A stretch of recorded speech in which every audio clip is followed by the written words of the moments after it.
I'm hopeful that a Trump administration will make the cost of living a little bit easier for those that are struggling financially. Yeah. Okay. That's a big weight. Finances are a big weight for, a lot of families.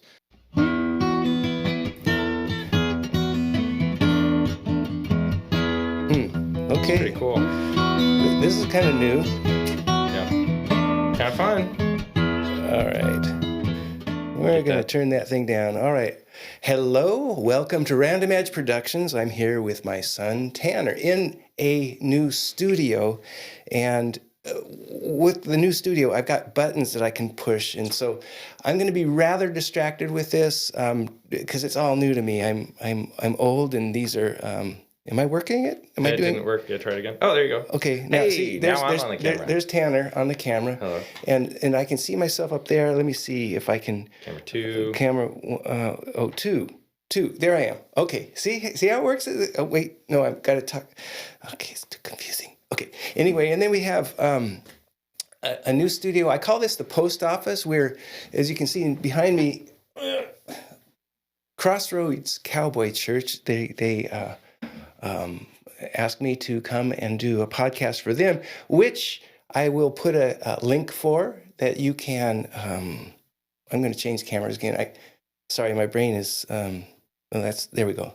I'm changing cameras again, and so you can link to their website, and I don't have any videos posted there yet. But if you want to subscribe on that one, you can, or if you want to subscribe on this one, you can. So how'd I do, Tanner? That's pretty good. That's great. All right. So, yeah, and then we just did. You came down to visit for the holiday and stuff, and so that was pretty neat. Yeah, it's kind of fun. So this is an inaugural episode for you, but what's kind of fun is that the channel started. I think we started the channel. Oh, there you go. I'm learning. December 25th, so Christmas 2 years ago. So we're currently, it's the day after Christmas, okay. And you're in a brand new space with 2 channels that you're going to be, working on. Yeah. So it's cool to see that God has been faithful to give you more things than you know what to do with.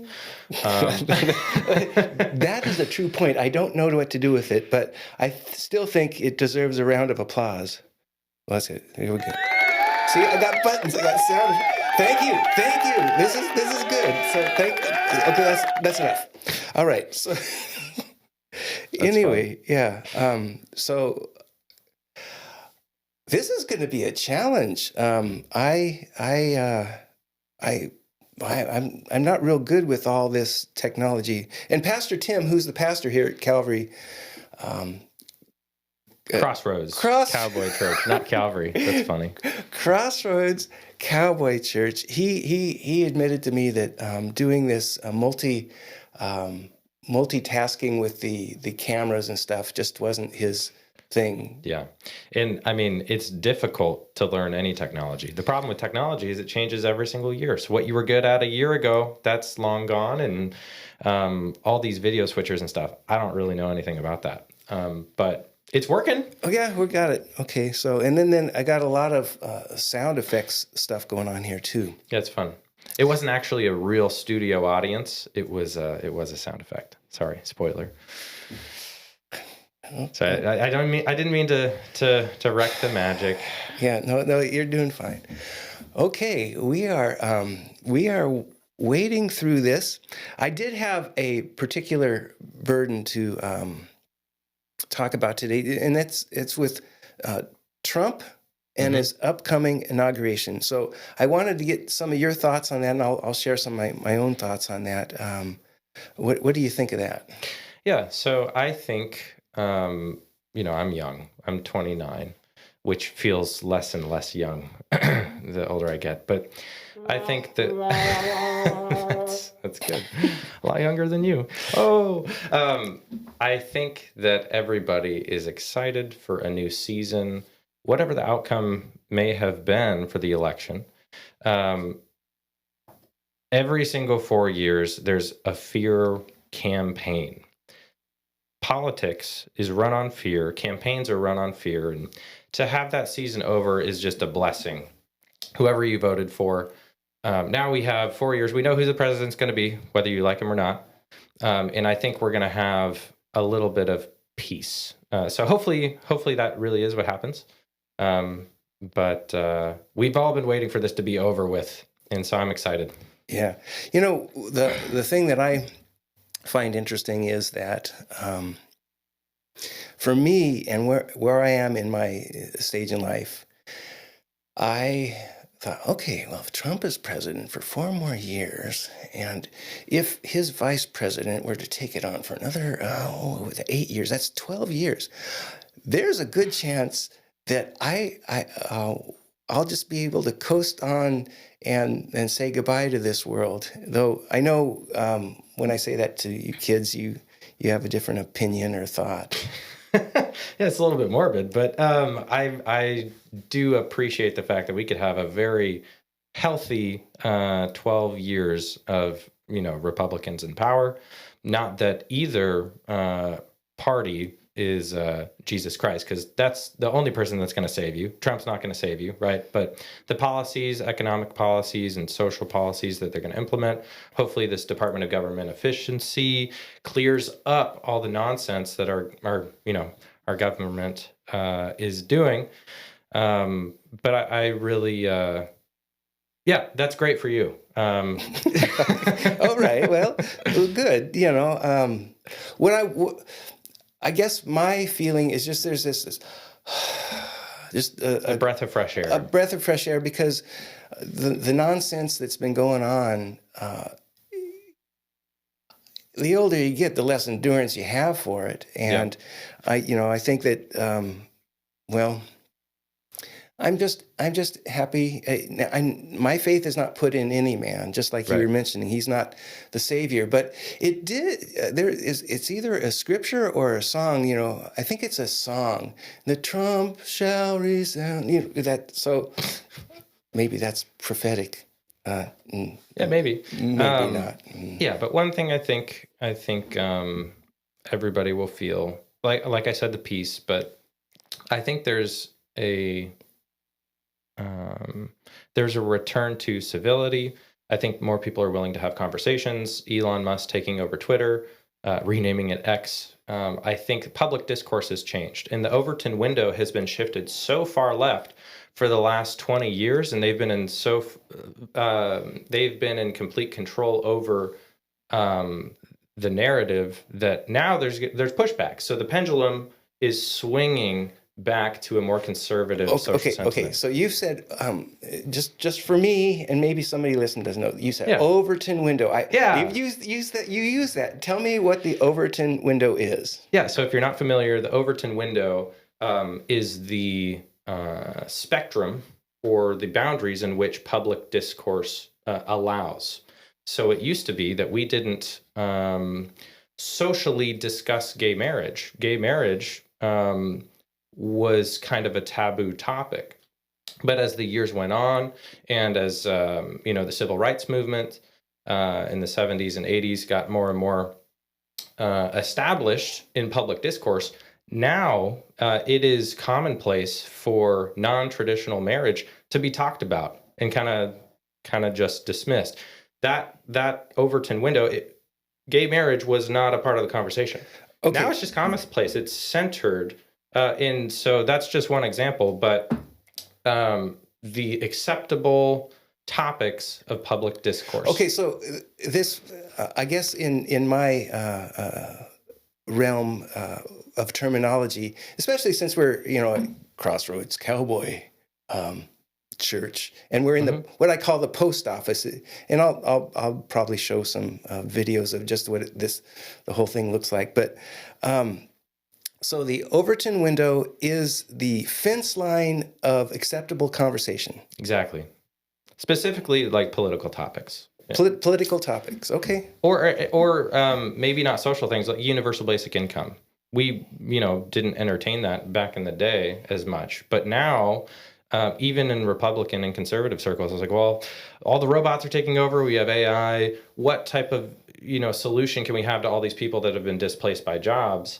well, maybe a universal basic income where everybody gets a paycheck every month and they don't work. It's like, is that right or wrong? It's in the Overton window. People discuss it. Now, if you're a capitalist, you would, I guess the biggest argument would, you have innovation, more jobs. One thing doesn't necessarily take jobs away. Instead, more jobs are created. So, but universal basic income, that's kind of an economic policy that has gotten into the Overton window now. Okay, so when you use that in the context of the conversation, and of course, my leaning is towards this relax. Just the tension on, I think, on both sides, it just kind of was polarized. It was polar. It was just less, and it felt like there was just a kind of a. From those that would be opposed to a Trump administration, there's kind of a shoulder shrug of, oh, well, he did it again. Yeah, people kind of just gave up either way. Okay. Well, that's okay if you're, if the resistance to what you would view as the truth or the direction we need to go, if the resistance isn't there, that means the advances could probably be even more so. Yeah. And like I was saying earlier, I think people are ready to just, love their brother, love their sister. I think people are sick of all the fear and the hate that's going on. And honestly, when it's all just out there in the ether, it's all on the internet. But when you go and talk to your neighbor, people are normally pretty cordial. People generally aren't mean in person. It's the online presence that makes you think in your day-to-day life that things are a lot worse than they actually are. But no, I think the future is bright for America. And I think that the small town is back. Community is back. Yay. And and I'm excited for that.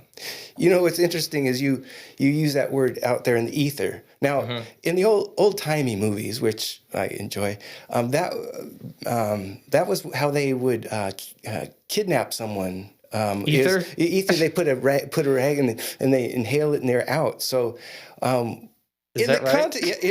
In the context of this, putting the ether on, maybe that's putting politics to sleep. Yeah, putting or resistance to the direction that's going, putting it to sleep. I don't know. I just thought that was interesting. No, that is kind of funny. I didn't realize.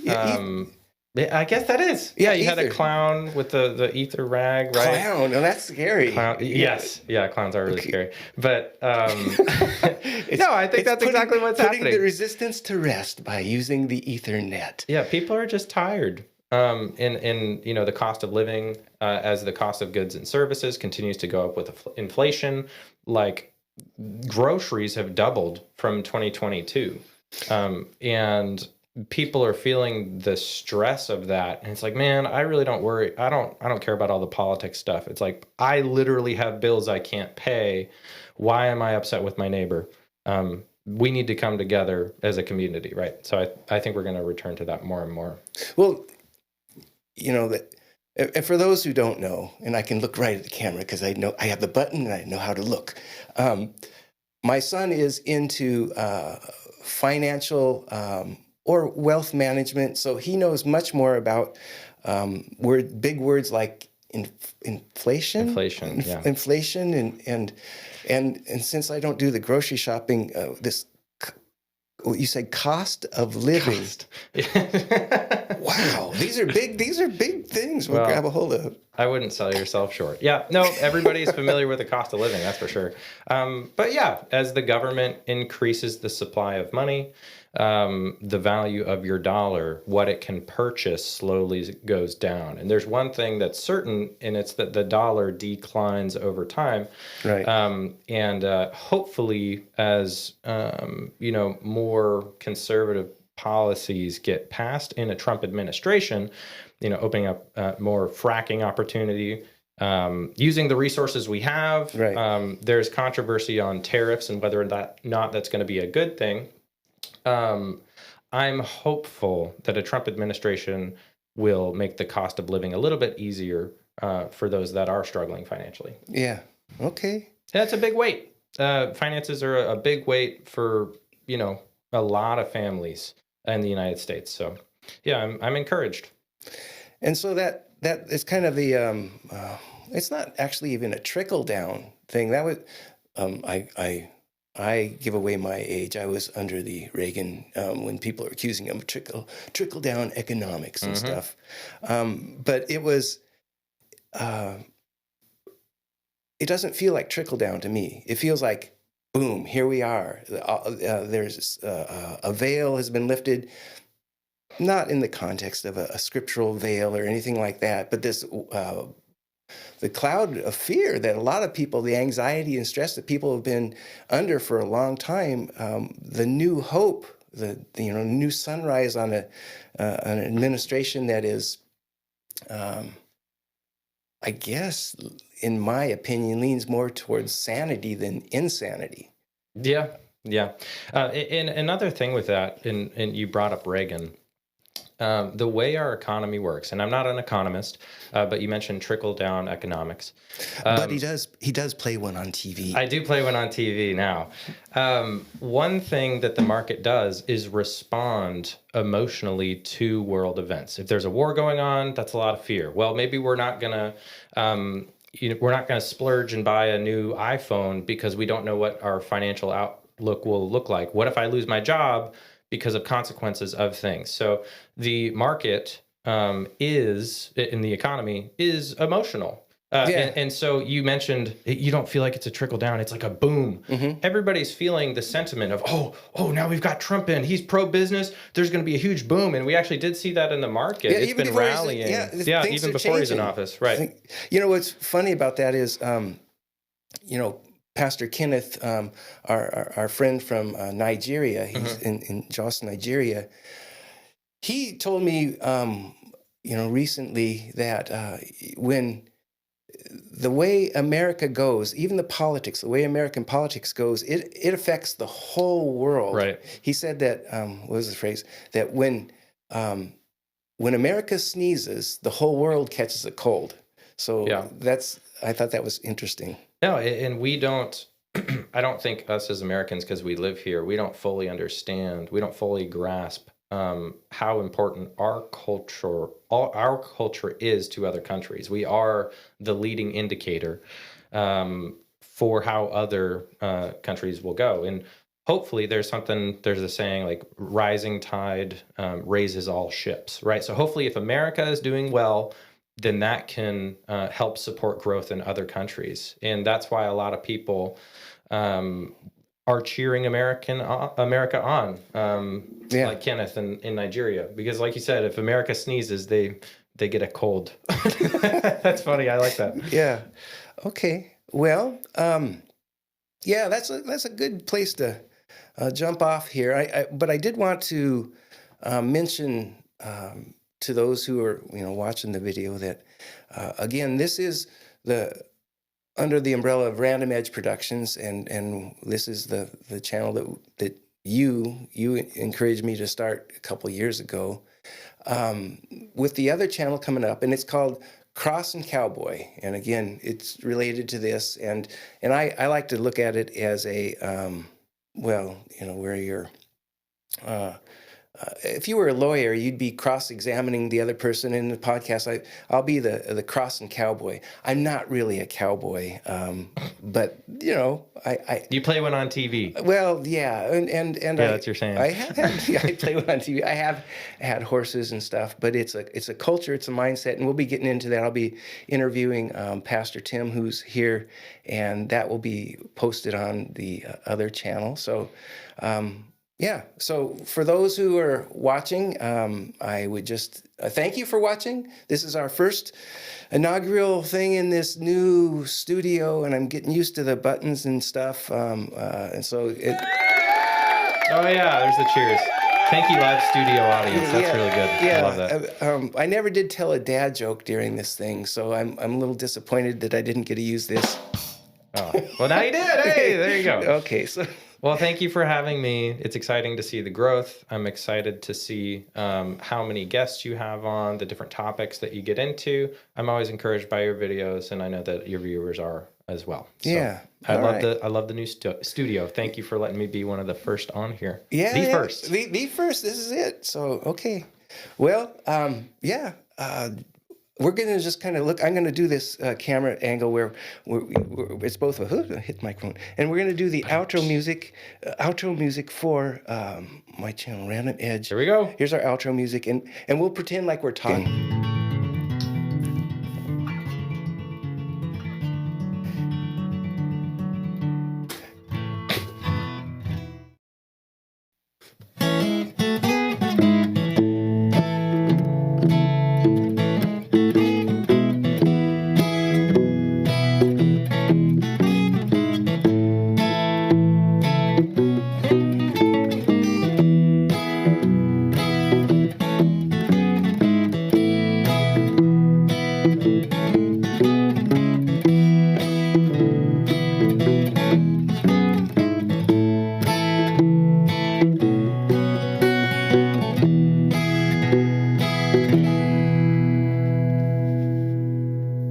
Yeah, I messed that one up. I messed that one up too. Let's do one more. I think we'll get it. We'll get it. It's fine.